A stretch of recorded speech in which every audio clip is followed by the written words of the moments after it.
آئے مٹانے والوں تم مٹ جاؤ گے لیکن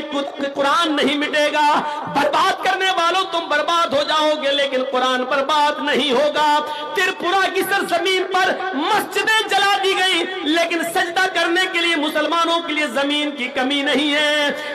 ہماری مسجدوں میں قرآن کے نسخے جلا کر راکھ کر دیے گئے لیکن اسی مسجد کے پڑوس میں ایک 10 سال کا بچہ حافظ قرآن ہے، وہ الحمدللہ رب العالمین کی تلاوت کرتا ہوا نظر آتا ہے کہ گنڈوں سے کہتا ہے کہ تمہاری ہستی نہیں جو اس قرآن کو مٹا دو، تمہاری ہستی نہیں جو تم ہمیں برباد کر دو، تمہاری ہستی نہیں جو ہماری مقدس کتاب کو اس دنیا سے بینڈ کر دو،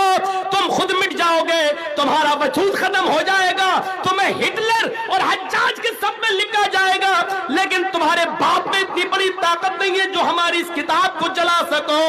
یہ 9 سال کا اور 10 سال کا بچہ